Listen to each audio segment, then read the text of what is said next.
Welcome to Draft Sickos on the No Stone Unturned NBA YouTube channel and podcast feed. This is the show where we discuss everybody from the biggest of names to the deepest of sleepers. In this offseason, we're focusing a lot on the deepest of sleepers. I'm your host, Maxwell Baumbach, and I'm joined at this time by the real star of the show, Stephen Gillespie. Stephen, how are you doing tonight? Maxwell, I'm doing great. It's been a little bit since we've done some work together, so this is really, really fun. I'm glad to be back on the show with you, man. Summer has been going great, as you can imagine, for a dad with kids, just as you are. It has been constant entertainment while trying to balance work and scouting and all that stuff, but school's coming up, which I technically have to be sad because I'm spending less time with my kids, but it's also just like, it's good to kind of get things back to a normal schedule a little bit. How about you, man? How's everything on your end? It's good. It's good. Yeah, a lot of summer activities. Did a quick little Wisconsin getaway, which was nice. Was at the county fair yesterday. Ran into a lot of people from the pro wrestling world that I knew, which was like, didn't expect to see that, but very, very nice. So that's it was a good little weekend. Yeah, I got to catch up with some college friends and their kids. Do you know who Chris Ledoux is, the country artist? I don't.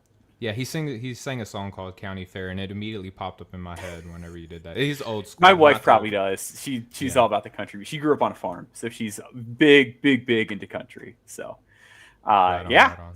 So let's talk ball. That's what we're here for. Over the off season, we're both venturing into sleeper territory. We're going to be talking about the articles that we're doing for the website on this podcast. So make sure you are subscribed to NoCeilingsNBA.com. Tonight, we're going to be talking about the No Stone Unturned big man column that I did this past week. Steven, do you want to plug up top what you've got coming out this week?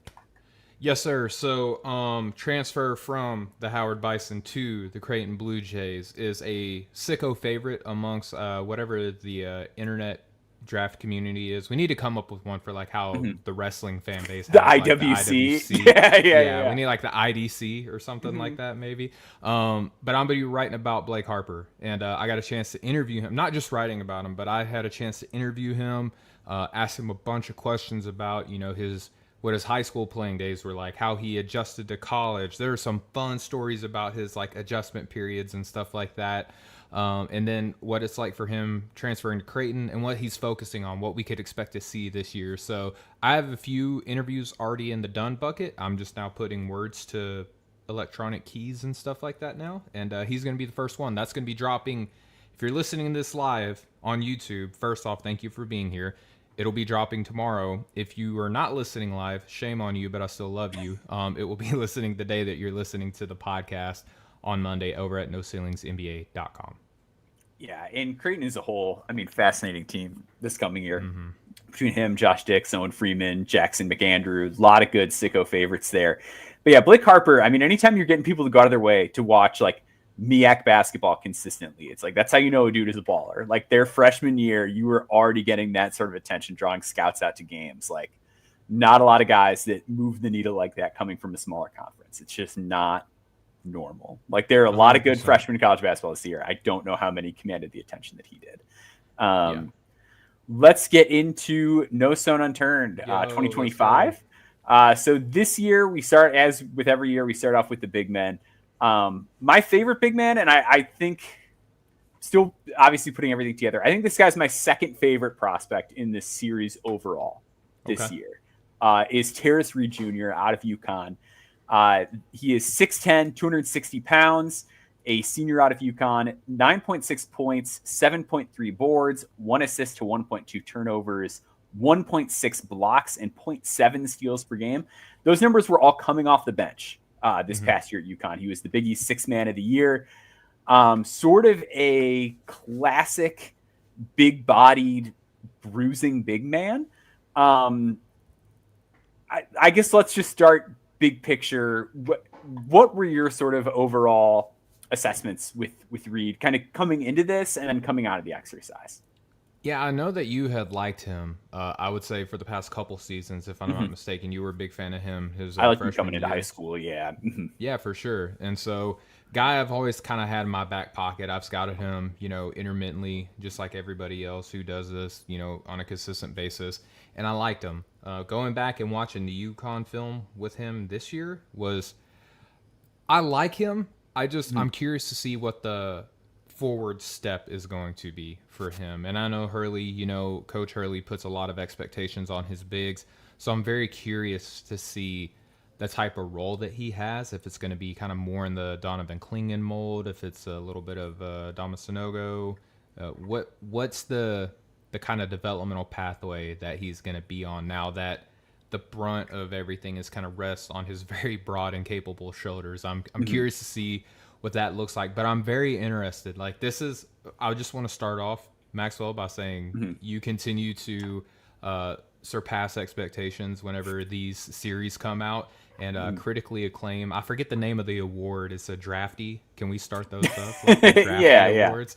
Yeah, you get a drafty award for the No Stones Unturned, and they never cease to amaze me.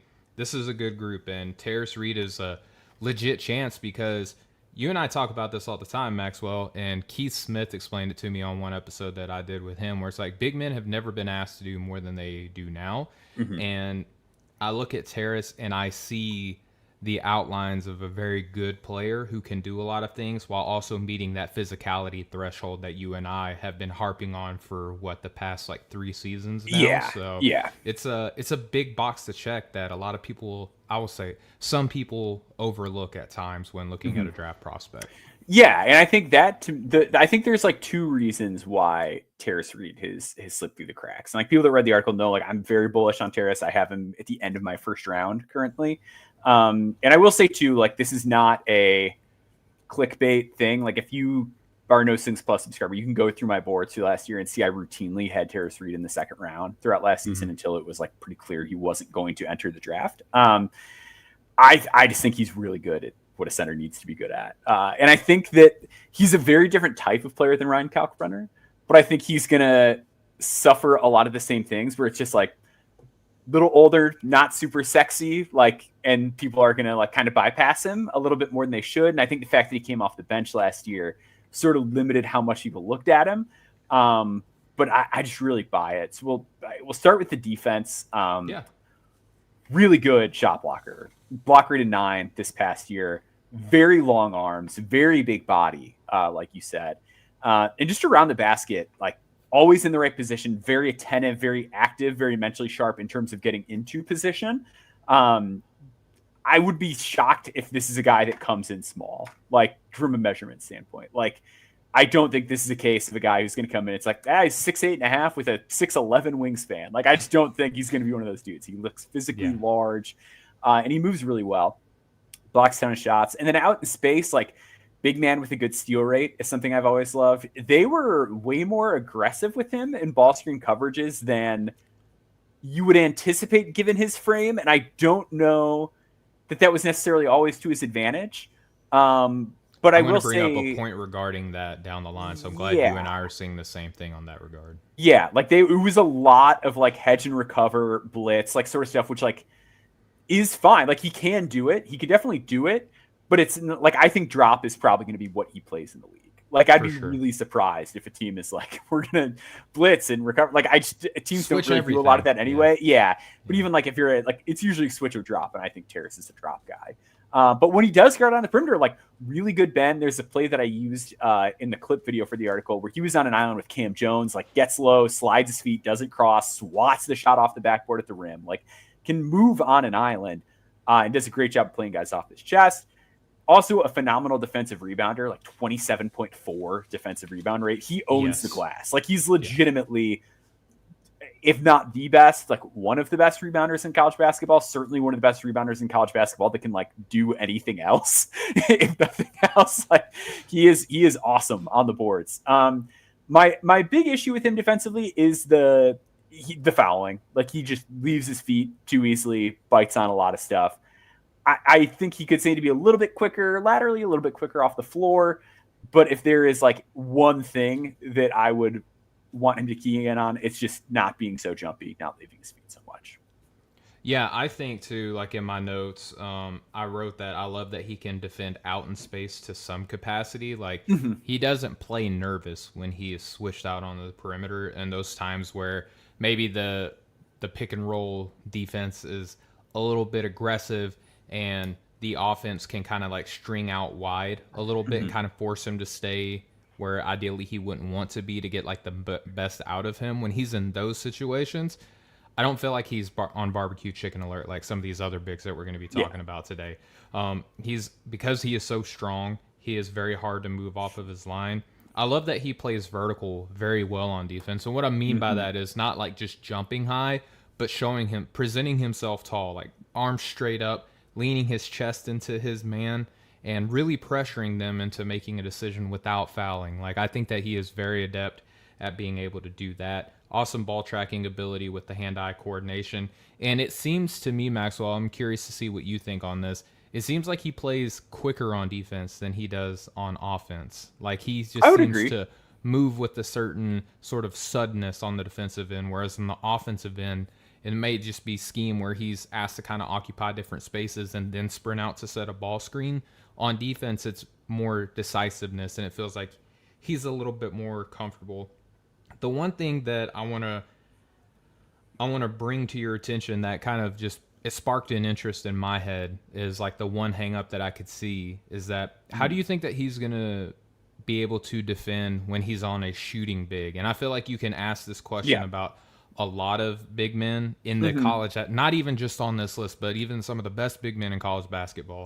Yeah. It's hard because whenever he does like show and recover, he's recovering most of the times to a stationary target, and he's not necessarily having to close out hard on that ground coverage to close out for a shot. So I'm curious to see how you think he'll translate in a setting like that. I would say I actually feel better about him than most bigs on that because I think his balance is really good.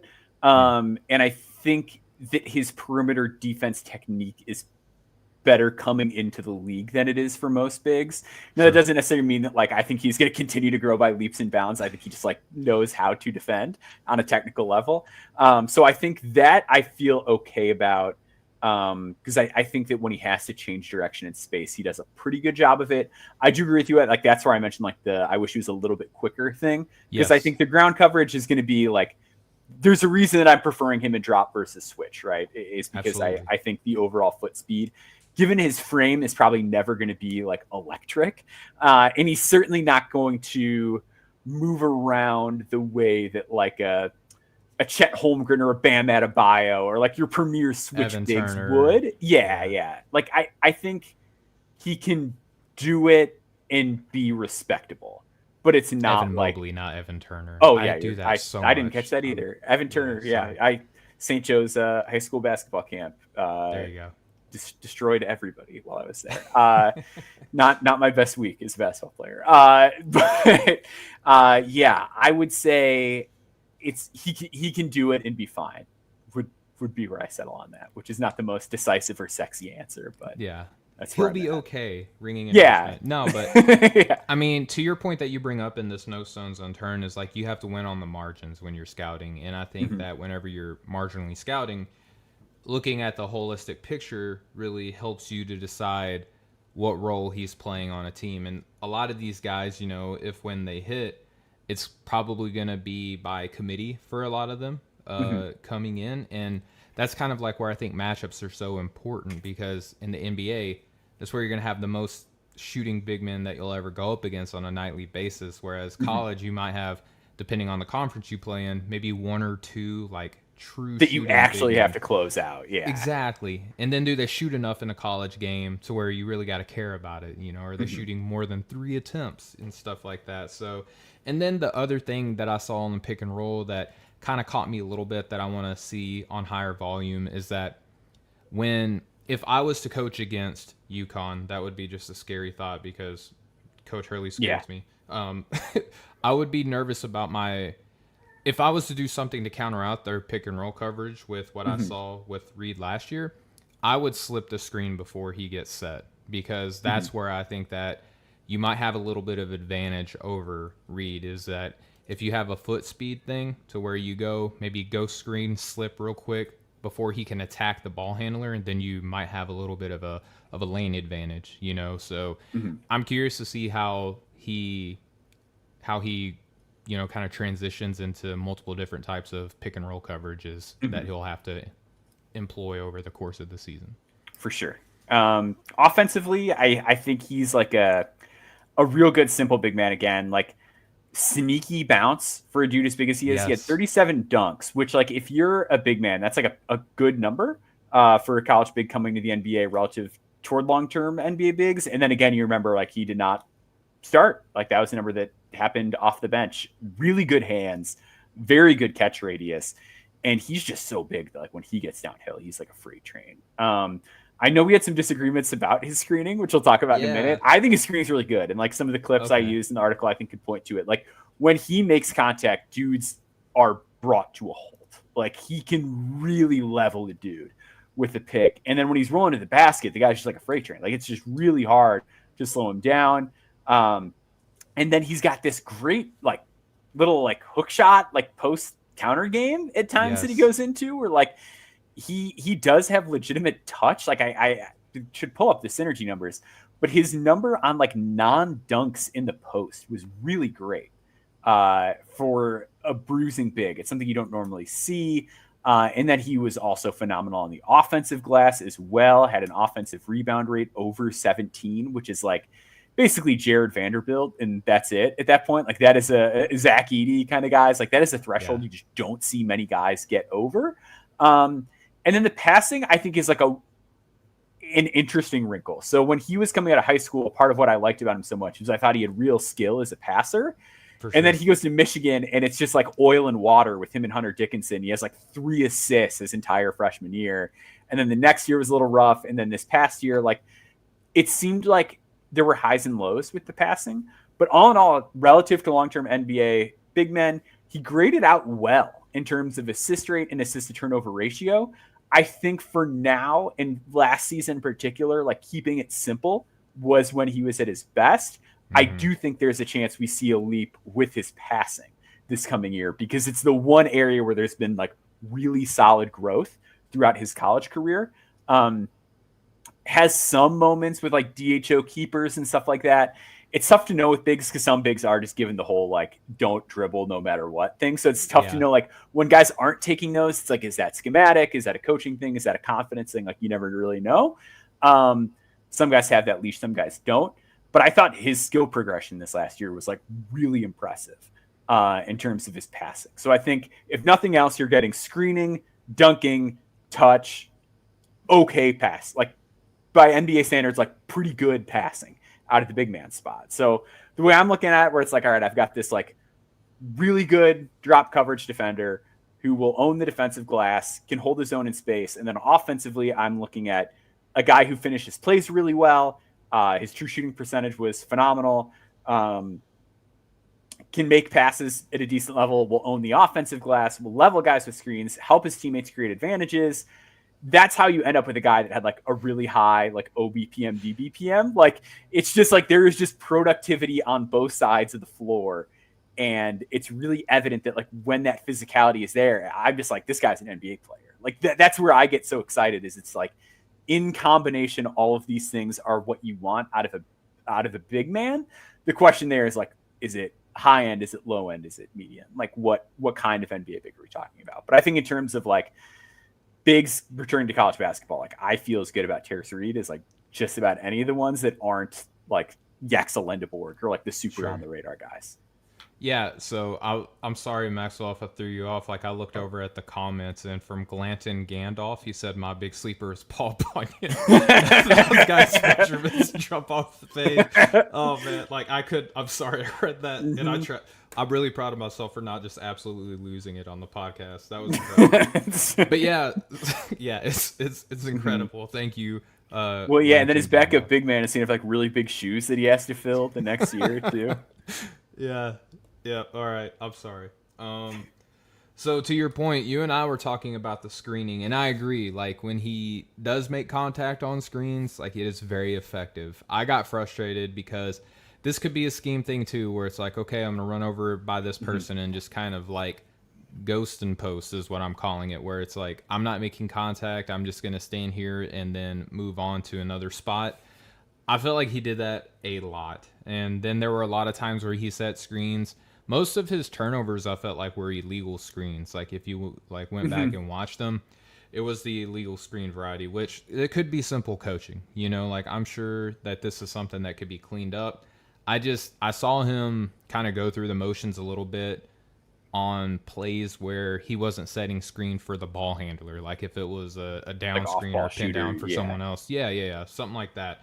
And it was just like, all right, man, come on. Like, you could really create an opportunity for yourself, because if there's an opening that you're making for like a dynamite shooter, that they're going to have this year, then the defense is going to have to sprint to close out to defend that three, and then you can dive for an easy two, like if you just do that, right? So I just wanted to see that a little bit. But to your point, I have in my notes that he has nice post counters and spins. Loved his little post hook. Can do a little bit of the dribbling. He does the thing that I love from a big man. Whenever he catches the ball deep in the paint, he doesn't bring it low. He keeps it at least chest level or above, which I love that, because you don't turn the ball over typically whenever you do that.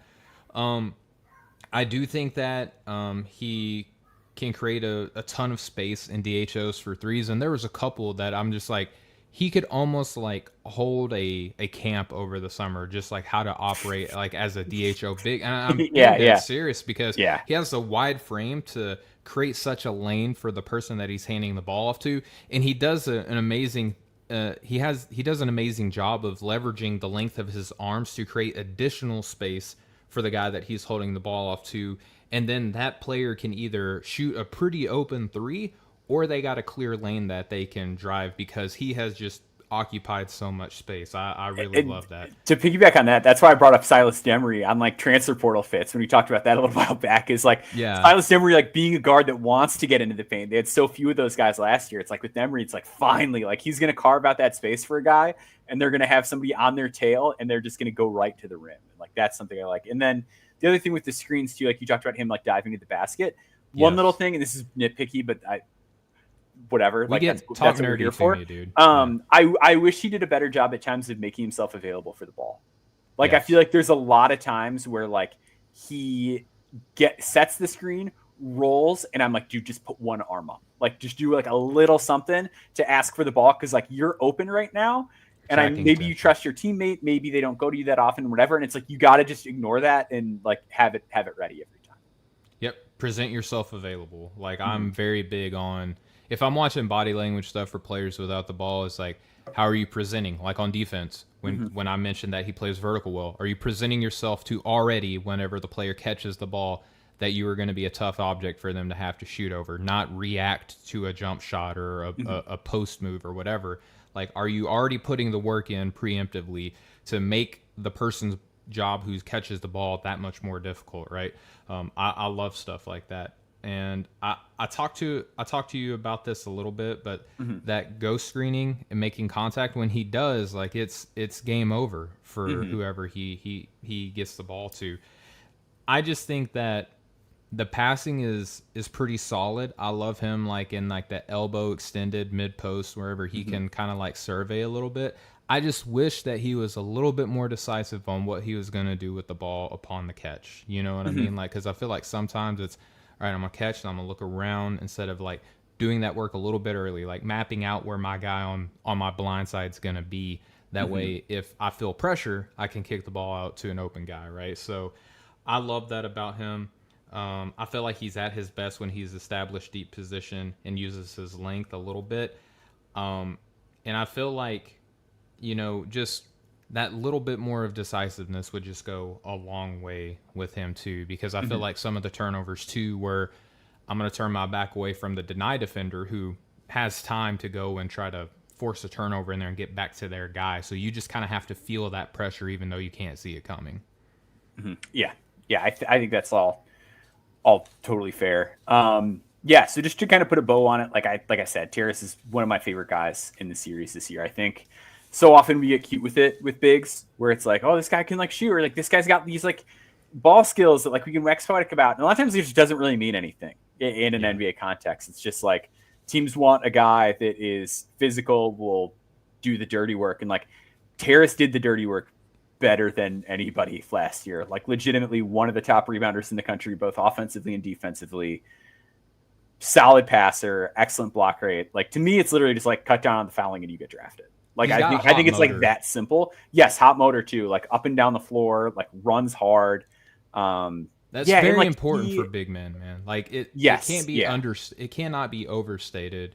It is often understated how yeah, guys that are that size who keep their legs moving, it puts you at such an advantage. mm-hmm. Like we're gonna talk about a guy who I wish that he played a little bit more like this because he measures very similarly, Mm-hmm. but his feet stay still way too much. And Okay. I think Tarris, like he runs hot all the time. Yeah, yeah, and I think it's like with all these guys this year, I needed like a little bit of an edge to them. Like Yeah. you just need that from a big. Like you need a little bit of that. Like, hey, like I'm just gonna take over in this respect, whether it is the rebounding or even like just the up and down speed. Like we'll get to it the next guy. Like just give me something where I know that you're the best guy on the floor and you are going to exploit it. And like with Tarris, that's the glass. But yeah, I just think if nothing else, like he's just so good at the basics that it matters in a really significant way. And like that, I think makes him not only a really good bet to get drafted, but to be a guy that sort of sticks around longer term because of that. We are going to take a quick break and then we're going to get to the next guys on the list. Stick with us. As soon as I can figure out how to play the intro in the new layout. There we are.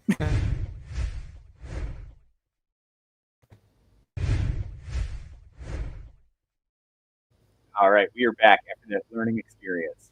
So the next guy on the list is going to be another guy who I do currently have. It's way too early. I still have a lot of freshmen I need to do work on, et cetera, et cetera. In my way too early top 60, I got two bigs, top 60. The other one is Rafael Castro, a 6'11", 220-pound big out of George Washington. Hey Maxwell, your mic's kind of cutting. It's fading a little bit All as right. far as like how well. Give it's me holding you. just a moment here. That's better now. Weirdly, all of a sudden. Okay, is that good? Yeah, you're good. You're okay, good. Cool. So we've got Rafael Castro out of George Washington. He is a redshirt senior, 6'11", 220 pounds. This past year averaged 14 points, 8.9 rebounds, 1.8 assists to 1.5 turnovers, 1.4 blocks, and 1.2 steals per game. Castro physically very, very sort of opposite end of the spectrum of Tarris Reed. He is very wiry, but boy, is he fast. He is exceptionally mobile and exceptionally smart. And I think those are and it plays exceptionally hard too, I would say. That's what I'm loving with Rafael Castro. I guess let's do the offense first because I think the defense is like a really interesting conversation. Offense, ridiculous straight line speed, had 71 dunks last year, which was 9th in all of college basketball. I did not know that. That's stupid. Yeah, so fast from the screen to the rim, nightmarish in transition, just gets up and down the floor unbelievably fast. Draws a ton of fouls because he rolls so fast. The teams are just like, we just got to foul him. Like the taggers, like guys that are coming over to help. Like there's nothing else you can do. So we had this 0.751 foul rate. But yeah, everything is above the rim as a finisher. And also, despite that frame, like he's tough. Like he's skinny, but he's tough. And he had a 12.8 offensive rebound rate. And he's also really skilled, like I said. So when I interviewed him, he mentioned that he was 6'3" as a freshman in high school. He was like, I was used to being a guard and like coming off pin downs and all this stuff. And then like all of a sudden I'm 6'7", hit 6'10" his junior year of high school. It's Anthony so for Davis him, all over again. Yeah. It's like the big thing he was talking about was like, it's the tweak was like learning how to pass from different spots on the floor. Where he's like, I've always been comfortable putting it on the deck. I've always been comfortable passing, but now it's more, okay, I'm rolling to the basket and I'm getting it at the elbow with a runway at full speed. And then like, now how do I dribble? Now how do I see the floor? Like the reads are just a little bit different. And like, it was about like learning how to read the help side, what pass to make, what coverage is the defense in, like looking at that just from different angles on the floor and sort of getting comfortable with that. But he had a 13.7 assist rate that actually was higher during conference play because as the year went on, he became like the dude for George Washington. 17.3 assist rate in conference play, averages 2.1 assists per game during A10 play. I think just with like the keeper game, the simple rim running, the screen and roll stuff, where again, like he's a guy who makes pretty good contact a good amount of the time on his screens, despite being skinny. Like this is stuff that's really plug and play into an NBA offense. And sure, you wish it was a little sexier. You wish there was a jump shot, but like, I don't know, man, between the passing, the rim running and the motor, like I think I think the offensive role is pretty clear. I want to ask you this just right off the rip Sure. because I like Rafael Castro like a lot. Mm-hmm. Like I'm pretty in. Do you think the size is? Do you think that he could actually be effective in the NBA at his size? It's a great question. Yeah. It's the question that I wonder about the most. And I think when I started off like the what needs improvement section in the column, the first thing I mentioned is is like the physicality and like if it's going to scale up well to the next level. He's a little easy to drive backwards. There are times where like it's like a rebounding numbers versus rebounding tape thing where like the numbers look really good. And then there's just times on the tape where he just kind of gets bossed around physically. And it's like, all right, well, that's going to happen more at the next level than it does now, especially with like offensive rebounding becoming like back to more in vogue in the NBA and more double big lineups. So teams are being more willing to crash the glass. Like that's going to be more of a factor now than it probably would have like 5 or 6 years ago.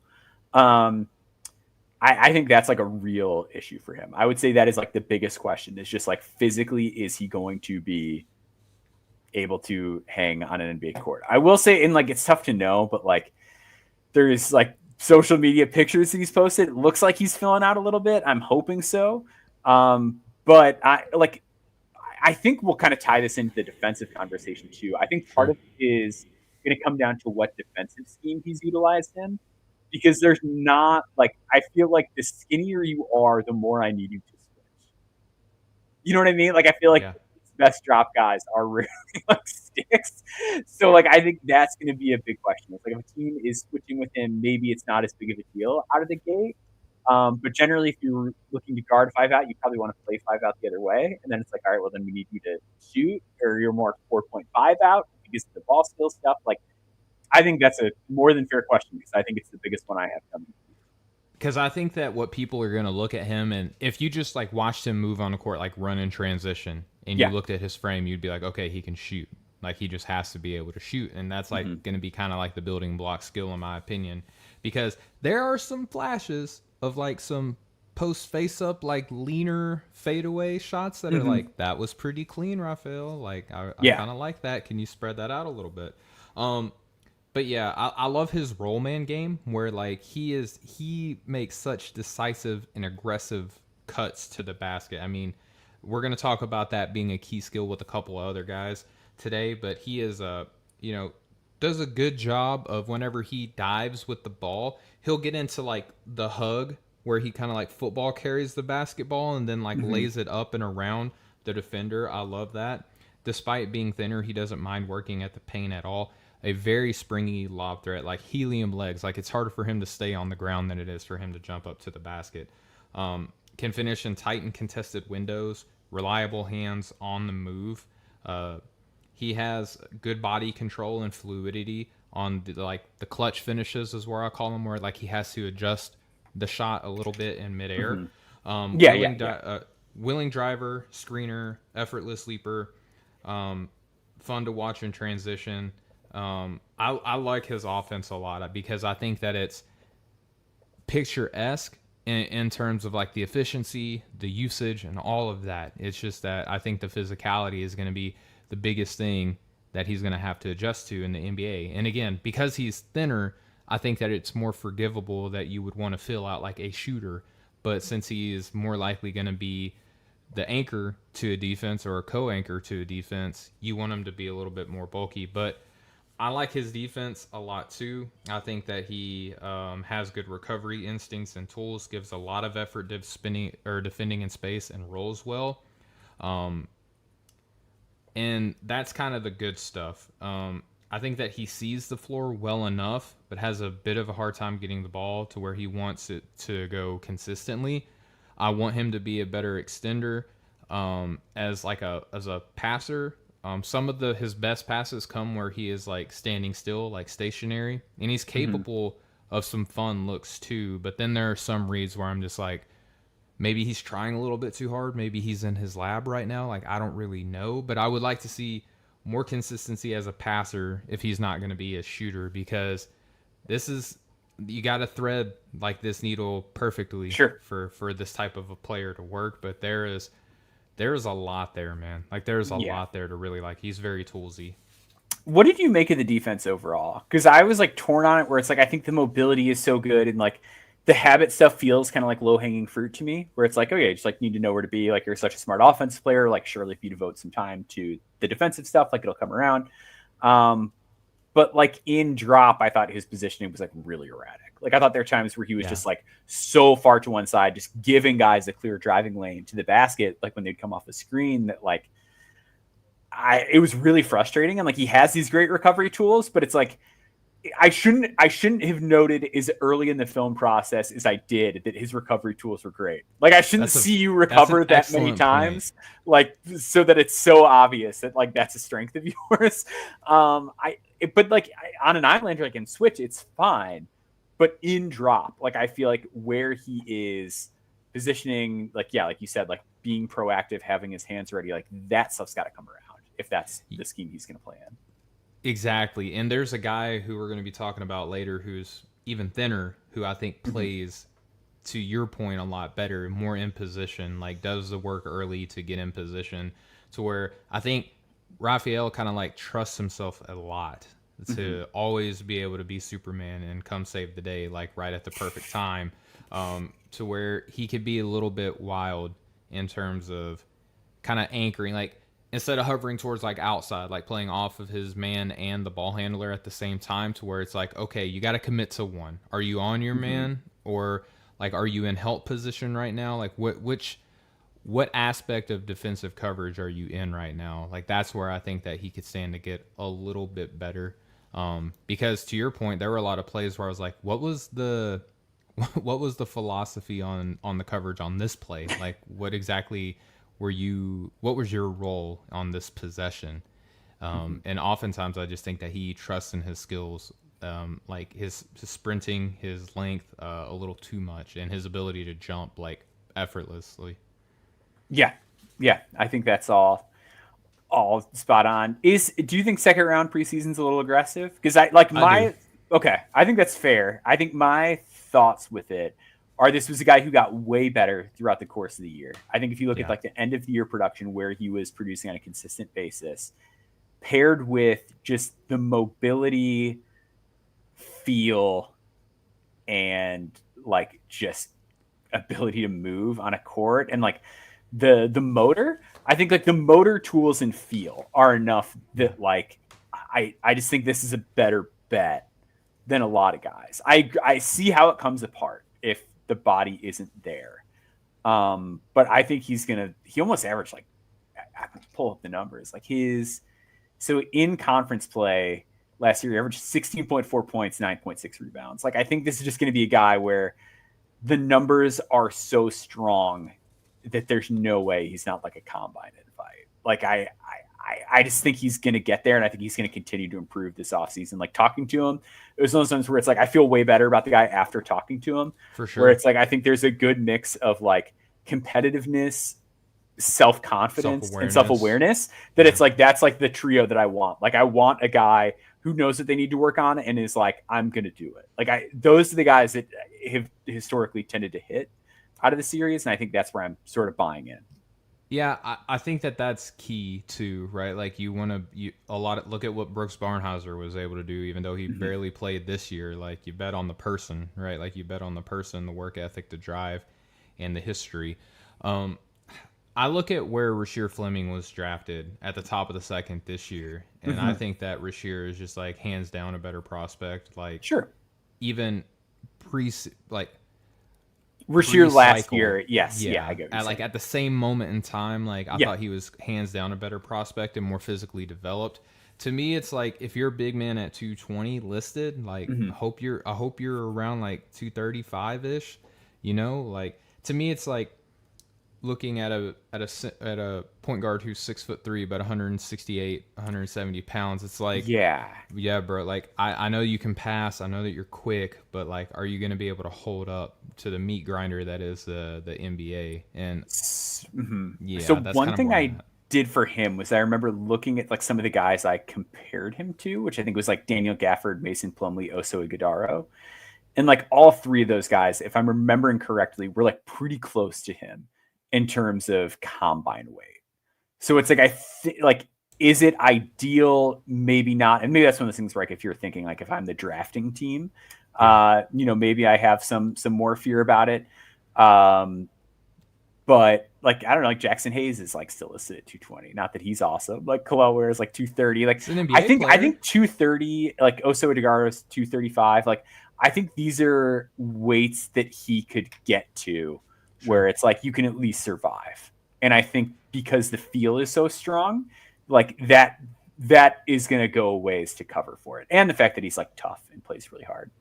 I'm going to need either the defense to, like, I know this might sound crazy, but I'm going to need the defense to become like even more like undeniable, or I'm going to need the passing. Like, he's going to have like a no kidding, like undeniable NBA skill for me to feel more comfortable. Like, he's certainly in the conversation. Like, I mean, at this point, we can talk about like the freshman class if you want to a little bit right now, and how that kind of is at this moment in time, and which could open the door for a player like him. And you never know what this guy's going to come back and show that he's been working on over the offseason, to take it back to Rasheer Fleming, who came back and was just all of a sudden a great shooter this past season. Like, I don't know what he's working on, but I would say based on his last season film, I'm a little bit skeptical top 60, but I'm still hopeful because, I mean, he's hovering in that range right now. Just off last year, like, these guys are going to come back and show something, you know? Let's jump over to Dayton. Amael L'Etang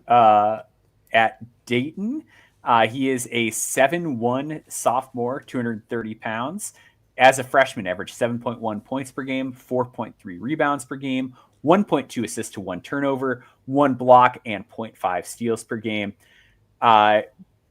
Interesting player. I think probably a little quicker of a discussion because I think he is a ways away. Physically, I think he's like more physically far away than Castro, despite being heavier. But taller. Yeah. So the theory here, I think, is pretty cut and dry. It's not normal for freshmen to shoot this well or be this skilled at over 7 feet tall. Like, that's it. Like, it's he shot over 33% from three, took, I believe, over 7 per 100 possessions. So even if you look at freshmen 7-footers who were like positive BPM, which is a very low threshold, like, just like, was this guy not awful as a freshman that made over a third of their threes and took more than 5 per 100 possessions? It's Amael, it is Chet Holmgren, Lauri Markkanen, John Butler, and Isaiah Austin. Isaiah Austin, for the youngins out there, was like a guy who's going to be a first-round pick, had a Marfan syndrome diagnosis, was medically ineligible to play in the NBA. John Butler, like, hasn't really worked out. He weighs around the same as my daughter, who is 3.5. But like, there were a lot of people who were very sure of John Butler too. There were. John Butler was very highly touted. And in my undrafted free agent roll call column every year, the top undrafted player who does not sign a contract immediately after the draft is the John Butler Award in his honor. So, but basically, like, if you are this tall and this skilled, like, you get a chance. Like, that doesn't necessarily equate to like sure thing NBA player.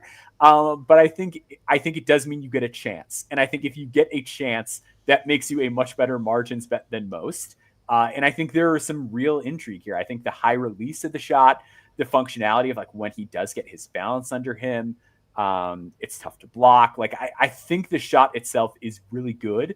And I think he also gets it out pretty quickly for a big guy. Like, usually, like we talked about, like Ryan Kalkbrenner, where it's that like real slow shot. Like, L'Etang gets it out pretty quickly. And then the passing, I think, is really stellar. Like, poised when he has to put it on the deck, has some like fluid downhill stuff, had some like whirl and twirl finishes on the way to the basket. Not going to hold this line super well at this point because he is really thin. But I think the fact that at 19, like, he's able to at least do that and have some juice on the go. And I like that he's playing at Dayton a lot. Maybe this is me over indexing on he's at Dayton, but Dayton is a school that lets you cook. If you are a big man, Dayton will let you cook if you are able to cook. Like, even the kind of passes they let a guy like Tumani Kamara make is a 4. Big time stuff that they let you do. 14.9 assist rate is very strong for a big man, but particularly one that young. Same thing with the positive assist to turnover ratio. And defensively, I think he is very good in terms of his positioning. The strength is, we're going to harp on it again. We are body guys on this podcast. I worry a lot about his ability to stay vertical. I wish he moved his feet a little bit better. But a 7.2 block rate for like a stretch big is good. I just kind of come back to the guys that we talked about a lot on this podcast before, like the Brandon Carlsons, the Quentin Posts, like the guys where it's like this guy has some coordination. He's very tall. He can really shoot. He can pass, and he just kind of knows where to be enough while being tall enough defensively that he might not be like barbecue chicken, like you said earlier. Like, yeah. I think he just passes enough thresholds at a young age. Like, L'Etang is going to be a guy that we talk about more 2 years from now than a guy that we talk about this coming season. But I think he's worth monitoring because he is very proficient from a skill standpoint for a 7-footer at his age. Yeah, and I mean, not to be too on the nose with this, but I think that if you look at what Maxime Reynaud has been able to do like year over year, I don't think that it's too crazy to think that, you know, Amael couldn't be on a very similar developmental curve. Totally. I mean, I think that, you know, very long, solid frame that looks like it could fill out. I don't know how much, just because of the shoulder dimensions and stuff like that, you know, with my, you know, years and years of being able to project, you know, frame fill out in the fullness of prospects. Solid hand-eye coordination, surprisingly springy on lobs. Yeah, like when you watch him run, you don't think that he's going to jump as well as he does. And it's just like, oh, okay, that's nice. And then he's coordinated. Like he can throw down like the one-handed lobs and stuff like that. Natural as a ball mover, can do more than just like the simple chest or bounce pass that you see some other big men do. You can see him do a little over the top hook passes and stuff like that. Very, very impressive. I think that he needs to improve the timing and like the ball placement on a more consistent basis. It feels like he needs to have his back to the basket a little bit more to feel comfortable passing the ball, I would say. And this led to a decent number of his turnovers where denied defenders would be able to like blindside swipe him and stuff like that. Capable of making quick decisions, which should make up for, I think that could kind of amplify or like diversify his passing diet this year, just from what we saw like creativity wise last season. Obviously, he spaces the floor. It's interesting that you mentioned a high release point. To me, it felt like it kind of started from his chest and like pushed outward a little bit. Now it's coming from a high place at 7'1", but that's just something that I kind of felt like that I noticed. Despite his frame, he is a very willing screener, more aggressive. Strength would obviously help that, but he does give a lot of effort on his screens. I like his timing on cuts and dives. He has this understanding of spatial awareness to where he knows when to trail his teammate who is driving with the ball to kind of like clean up the mess as he goes in behind him. I do feel like there's like a willingness to commit to defend out in space. He moves his feet well. I'm just not sure his length is like at a crazy plus measurement to where he's going to have like great recovery schools. He will not overcommit on a closeout, which could be like his detriment to some degree, especially like if he's gonna like defend a shooter, because he uses like these short choppy steps with a little side contest, and he's not gonna foul in that like overcommit and like or like just, you know, cross body somebody. Very conservative defender. He's not gonna get blown by, which is a big deal if you're gonna be a big man, right? He's just not gonna give up a driving angle. He's gonna let you come to him. Has a tendency to be a little bit too much shoot first, though. I would like to see him kind of like get more comfortable putting the ball on the deck. And even though he's a shooter, the form is a little concerning to me. I think this is going to be something that he just continues to flesh out, because a lot of times he like will flick it a little bit like alligator armament at times. Yeah. And then the shooting base is like so thin, so narrow. It's like, I think it creates like a balance issue, and like the shot grouping, if you will, is like very vast, because he just doesn't have like a solid base that the shot is coming from. But I like him like as a long-term developmental piece, and I feel like a lot of people on the IDC are like that as well. He's a good shout for sure. I like him, just like kind of put a dog ear on him and kind of check back in. You know? Exactly. Yeah, that's sort of where I'm at with it. Like, I think this is, like I said, a guy we'll probably talk about more down the road than like this coming season. But I think like the overall picture is pretty nice. Owen in the chat, I just want to throw this out there. He mentioned Nolan Winter is an interesting stretch 4. So I'm thinking I'm probably going to do it as like a Twitter film thread thing, but I'm Okay. thinking about doing a thing on the guys I was going to do for the series that got sniped by like being ranked on early big boards. So like a little Magoon Guath, Nolan Winter, Adrian Woolley, like kind of thing. I'm just I like, like Owen Freeman a lot Owen too. Freeman's Coming into, interesting. I like him a lot coming into Creighton. Creighton's going to be like a fascinating scouting watch because it's just like a real interesting conglomeration of talent that I'm like not totally sold on, and I want to see like who rises out Blake of Harper. Yeah, I'm very Harper very says intrigued. that Dix is a dog, and these dudes are like Dix they're in rocks. Nebraska, so they're just like in the gym, like trying to outcompete each other all the time. That's awesome. Yeah, Josh Dix is legit. He was another guy too that was like, dude, I was so mad. Like my No Stone guard list was like, I was so mad. They all got on early mocks, like all of them. Because I was like, that's what you Adrian get for Woolley, teaching like, people how to scout. Surely Maxwell. will. I was like, surely like Adrian Woolley like won't get on there. And then it's like, oh man, Adrian Woolley, that's fine. I've got Josh Dix. All right, no, he's gone. That's fine. I got Anthony Robinson. All right, oh no, he's gone too. Okay, like it was slim pickings by the end of it, but I'm happy with the 5 I got. We're gonna take a quick break. We're gonna be back on the other side with some Miles Rubin and Ernest Udeh. Stick with us.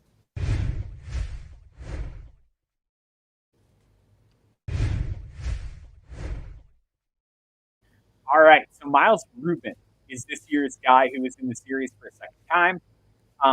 Sort of a weird like journey for him this past year. So last year he was like the headline of the big man group. It's like, oh, I feel very confident this guy's going to be a guy, and then just like didn't have the best year at Loyola, but was still really good. So this past year, 9.6 points per game, 5.5 rebounds, 1.3 assists, 1.5 turnovers, 2.3 blocks per game, and 0.4 steals. Rubin is 6'10".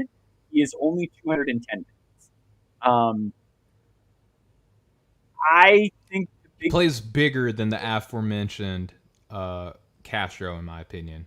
I disagree. I look at the 210 with him, and I'm like, he's more comfortable. Is what it feels like to me. I think that Rubin is more comfortable doing big man things a lot more consistently than Castro. I think with Rubin, where I'm intrigued is that I ran a BART query where it was like, since 2008, he's the only guy with 75 dunks and a block and assist rate over 10. So like, there's just not a lot of guys that can like move the way he does, protect the rim like he does, and just are not absolute disasters as a passer. Sure. I think so. The defense is like the sell, right? Like he's super switchable. Second straight season with a block rate over 10. Really sharp processor of the game, like just reads things very fast. The ground coverage is absurd. Really good when he has to switch out on the perimeter and then like make the rim rotation or like quickly scramble to help at the rim. Like very, very good in those contexts. Just knows where to be and can kind of guard anybody that's smaller. And I also think like on the block, he at least like mirrors post moves well. Like I think he has a pretty surprising level of discipline for a guy who blocks as many shots as he does. And then offensively, it's mostly dunks. It's mostly just really fast. But I do think there's like some nuance. Like I mentioned in the article, like there's some nice, like I call it like subtle big man craft of like, I'm going to relocate a little bit within the dunker spot so that I'm like behind the defense. I'm a little more available for the pass. Or like, you know what, like as you're driving this way, I'm going to move here in the restricted area so that the dump off is a little bit easier for you. Like he's very good at making himself available and giving his guards just like a little bit more room for error when it comes to interior passes to him.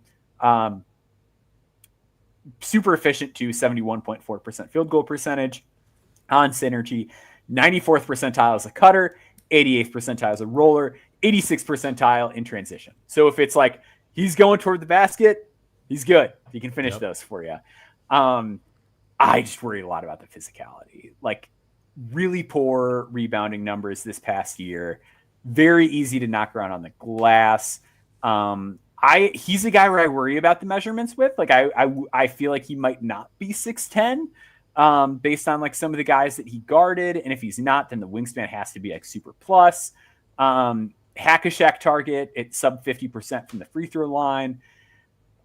It's just one of those things where it's like when I zoom out, I feel good. And then like the more I think about it, the more I just get nervous about like, is he going to rebound enough? Is he going to be able to finish the same way? Is he going to be able to screen anybody? Like I just start to worry about it. Yeah, I see that. And Dirty Dancer in the comments says, where do they even find these guys? The depths of synergy. We've been talking about Miles Rubin for like 2-3 years now. Well, Metcalf loved him. Shout out to Tyler Metcalf. Yep. Like pre Rubin's first college season, he mentioned him as a guy that he was really interested in. So played at Simeon in Chicago, which is like historically one of our best public school programs. Yep. Derrick Rose played there. And then, he played for Mean Streets, I believe, as well, which is like one of our better shoe circuit teams. So like he's got some lineage to him. But generally, where I find these guys is I usually start at Bartorvik, and then it's synergy for the film. So, Rubin, I think is, I don't know, man. I just get hung up on the physical side of it. Like I just have a really hard time seeing the physical side of it on an NBA court, much more so than with Castro. Oh man, this is crazy. You and I disagree. Like this never happens. Yeah. So what I like about him is that he's a very good diver and cutter, kind of copy and paste like the timing on when to go to the basket. He trails the ball handler really well, presents himself available, much like you already said. I wrote that he plays stronger than his listed weight, which his listed weight is a concern, but I think he handles contact incredibly well. Like it's almost like Plastic Man in a sense where he can like jump up, get bumped, and then just adjust his shot and still finish. Like not even just on dunks, but like these non-dunk lay-ins that he can do. That impressed me a lot. His hands stand out a ton for me. Like he gathers the ball well in motion. Plays with the ball high more times than not. Good post moves. I like his post spin where he'll spin inside like to the rim instead of away, which a lot of big men do. Surprisingly good handle, I feel like, in tight spaces for a big man. Good body control, tight footwork. Can finish with either hand on layups and hooks too. I like the ambidexterity that he shows in that manner. I know that he's not like the best rebound on paper compared to these guys, but I think that he has great timings and soft hands for his tip-ins and putbacks. I think that he has great lift off the floor, very strong lob threat. He high points the ball, adjusts his finishing angle in midair, draws contact and finishes through it despite being fairly thin. I think he looks solid in DHO looks. Doesn't mind doing a little bit of ball handling while waiting for his teammate to kind of like show themselves open. Obviously, frame improvement is going to help make him be the best version of himself in DHO looks, and he can really zip the ball out on kickouts. Like when he when he passes the ball, there's some mustard on that hot dog. You know what I mean? Like he can really flick it out there. And then I feel like his passing ability like translates very well to an NBA setting, to where like he's not going to be a hub. I'm not going to say he's like the next like Young Hansen or anything like that, but he makes such snappy decisions with the ball and moves it quickly. And the NBA is going to ask big men to string a play along, and I genuinely feel like he can do that. And now he can cover a ton of ground on defense. He's willing to gamble off of his man to apply pressure to the ball, knowing that he has a real chance to recover. Great ball tracking ability. Tends to be a little bit heads down, getting to some negatives here. Like when he's on the block and looking to like make his moves, he's not looking to pass when he gets to that mode, which I think can kind of get him into trouble a little bit. Not strong enough to really do work in the post, more of a momentum player. And I think, again, it's going to impact his screens, not only his screens, but his ability to like seal off his man to create lanes for other people as well. And we've seen the ball get ripped away from him too, like much to your thing. Like he can kind of get bullied on some possessions. And I think the floor spacing bigs are going to present such a challenge for him as well, because I think that he just has that tendency to like gamble off of his man a little bit. And I don't know if that's like a Loyola scheme thing or if he just has like the instinct for that. But I think shooting big men, like those are going to be like the great test for a lot of these types of guys, because you're just not seeing that in their conference as much as you're going to see it at any other level. Yeah. I do want to circle back to the passing, because I think your point was really astute about like when the types of passes he can make. Like, I know that like if you look at like the pure assist rate or like the turnover rate or whatever, it's going to seem like, you know, maybe he's not the best passer, maybe he's turnover prone or whatever, but like the flashes are really strong, and the Yes. younger guys are, the more I buy like flashes of passing into something that actualizes. Like I feel like it does actualize a lot of the time. Like I think like He's gonna the be biggest 21 like on draft night to put the like I age feel in like the frame. the best like broad example of this is a guy like Anthony Edwards, right? Where it's like the assist numbers and turnover numbers in college are like not ideal, but you watch the tape and it's like, okay, there's some really ahead of its level stuff going on here. And then like it's become something that he started to actualize more consistently in the NBA. Like playing off 2 feet more consistently. Like obviously very different types of players, but I'm just like kind of using that as an example as to why I buy flashes with passing, especially when it's a more like mentally advanced type of thing that we're seeing. And I think we see that with Rubin, where there's moments where it's not just the simple, like, this is the pass I am supposed to make. It's right there for me and I'm making it. There's some more like improvisational, like, dare I say, flashy deliveries that he's able to make at times where it's like, okay, the gears are turning. Like this is something real that can be actualized, worked through, and tapped into. I think the other thing that I'm just sort of really intrigued to see is like, I thought he was going to be a breakout guy this year. Loyola didn't really play through him a whole lot. They had a lot of roster attrition again, and he's the guy who's back. So it's like, are we gonna? Can we see what he can do? Like, Loyola's been kind of funky. I feel like year over year, where like they'll have guys from like, all right, breakout time, and then like they just like won't play the guy as much, or like the role won't be what I expect. Like, I never really know what is gonna happen there as far as like who's gonna get run, who they're gonna run things through. But I'm hoping that with a lot of roster turnover that this year, like they just let him be the guy. And I'm actually like, this has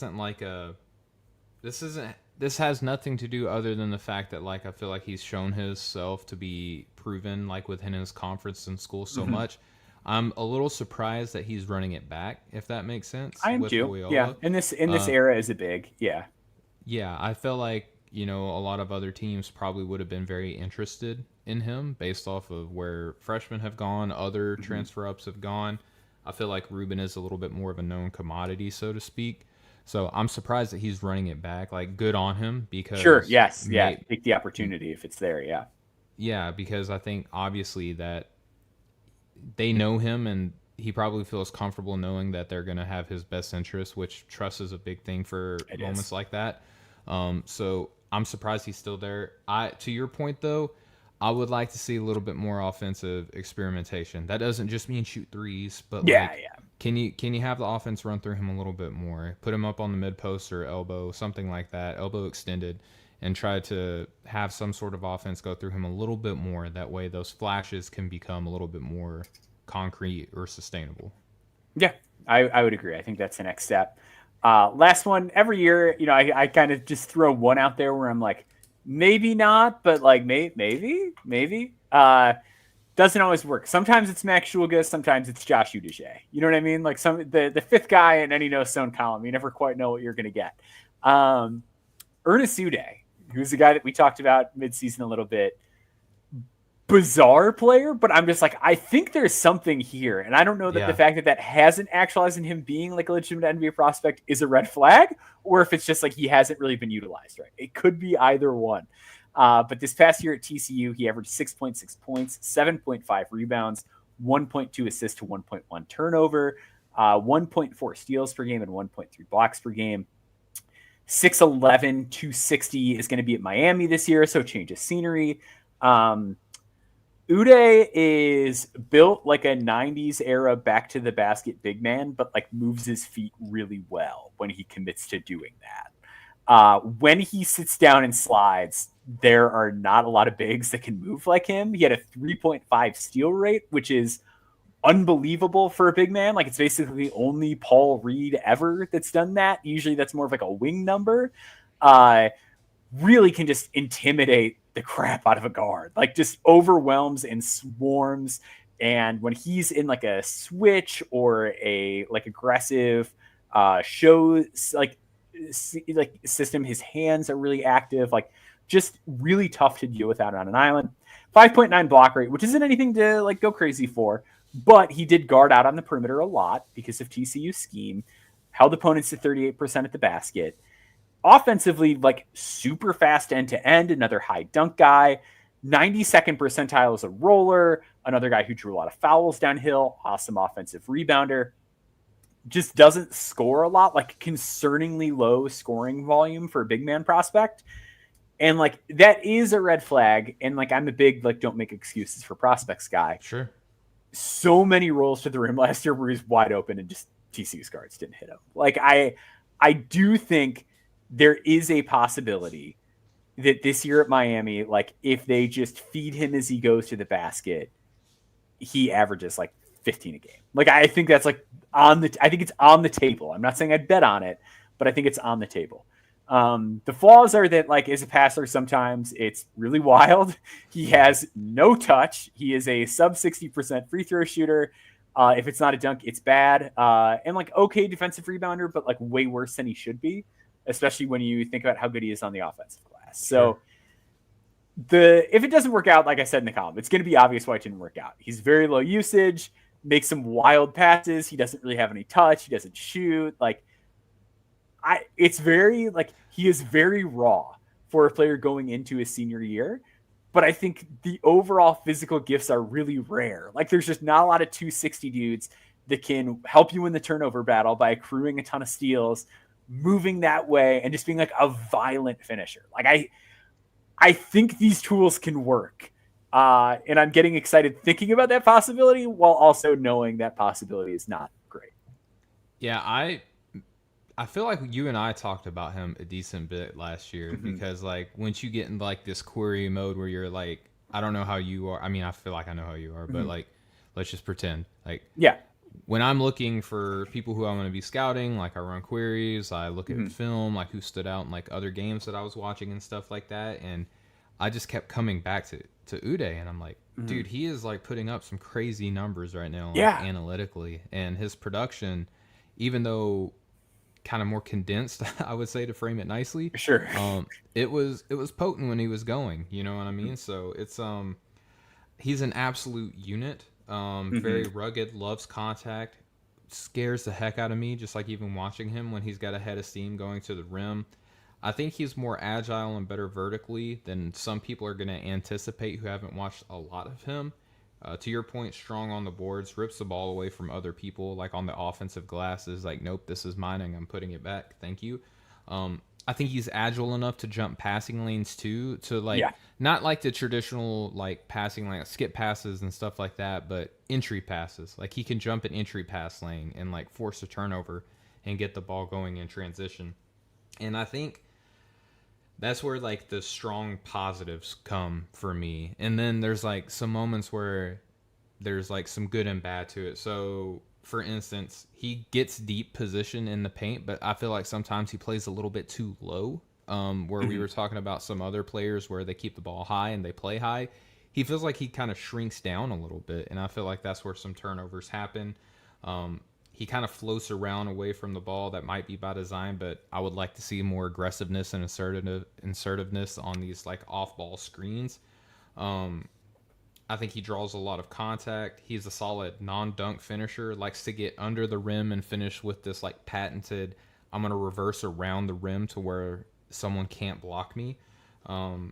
I think he does need a runway, though, to get the most amount of lift, because if he doesn't have that runway, it's going to be an under-the-basket finish. He's not going to be like a Castro or Rubin where they're going to catch it and then in one motion rise up and dunk it. Like a lot of times he's just going to kind of lean into a defender and put up a layup. And sometimes those those shots can be a little bit wild.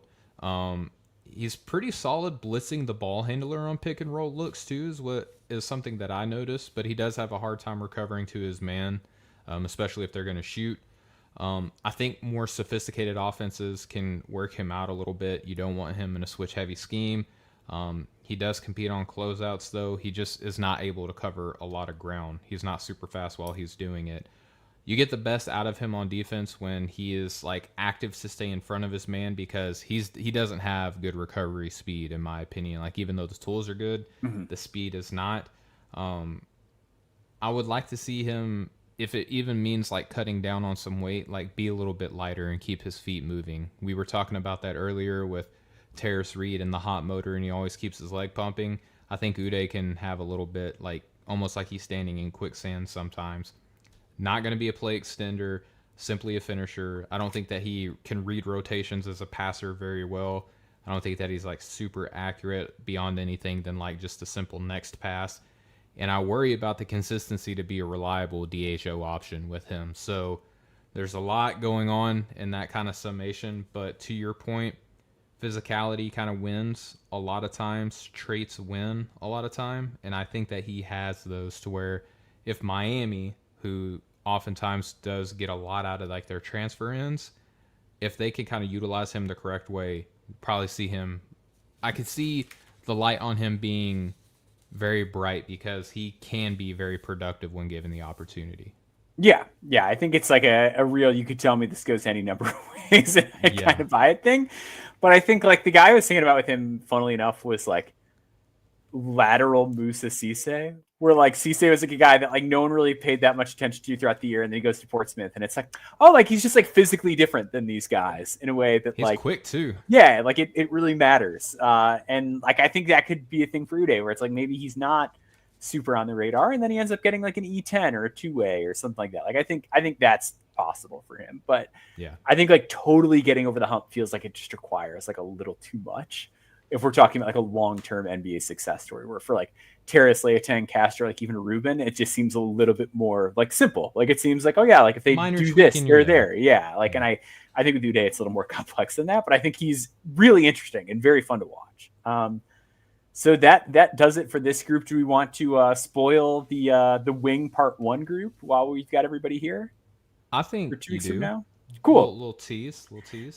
So for Wings Part 1, when we get to that, so we'll also talk about Blake Harper more extensively on the next episode. So I'll do a film dive on him. Stephen's done a lot of film on him already. He doesn't need to do it anymore. I do. So we'll do that, and then we'll talk about him, and then we'll also get into the wing group for No Stone. So for that Part 1, we will have Alvaro Fulgaris at Iowa by way of Robert Morris. We will have so much. Ian Elmer at Miami of Ohio, 3-and-D specialist. We will Very have fun. A guy that I'm like kind of like, did I miscategorize this player's position group? Elijah Mahi out of Santa Clara, who I like really like by the end of this, I was like, I kind of could have had him as a guard, and I kind of wish I'd put him as a guard because it would have made the guard group better. We both love him too. Yeah, he's got fans. Trey Carroll, who will be at Xavier after a year at Florida Atlantic, after 3 years at Florida Atlantic, and then Mr. Dean at Charleston. That's his actual name. Mr. Dean, yes, brother of Arturo Dean, who I believe is at Memphis now. Mr. Dean started at USC Upstate and will now be at Charleston next year. I'm gonna try to catch a game. Charleston's not that far from your boy. No, dunks in defense is the name of the game for Mr. Dean. So 5 interesting players, very different. You got sort of the all-arounders like Fulgaris. Carroll's more of like a play-finishing defender. Elmer is very 3-and-D. Mahi is more of like a switchblade guard almost, but in a wing body because he's like 6'6", 225. Huge. He's built like a tank. And then Mr. Dean is like a Derrick Jones Jr. style, like run and gun. Like he's going to be up and down the floor and play some defense. So very fun group. I'm very excited about it. Started writing on some of them this past week. So that's who we'll be talking next time on the pod. That is such a fun group. Yeah. And I have a piece about Blake Harper coming out by the time everyone's listening to this. Yep. Hope you read it.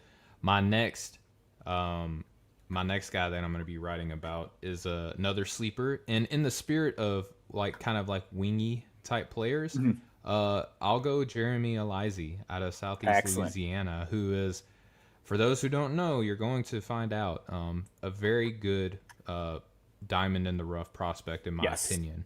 Yeah, I got to speak to him, and I got to speak to his coach, and they are both like, one of those guys that like if you talk to like grassroots AAU people too, like we're kind of in on he's been good. Like it's one of those things where he will sneak up on people, but if you talk to people who've been around him for a while, like it's not exactly like it's, I don't know. Like I think he's much better than people realize, and the people who've paid attention to him know it.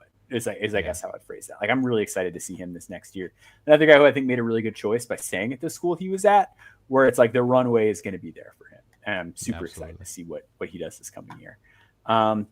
That will do it. So make sure you're following us on all social media platforms, at Stephen G Hoops, at Boundboards, at No Ceilings NBA.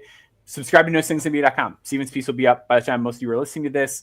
We've got a lot of cool stuff coming. I'm going to be as vague as possible about that. But you're going to want to be in tune with what we have cooking this offseason. It's a very big offseason for us. We're trying to make the leap over here. And huge. I think we're making the leap. So stick with us. That'll do it. We will be back in probably 2 weeks. So stick with us. We will see you all then. Much love, y'all.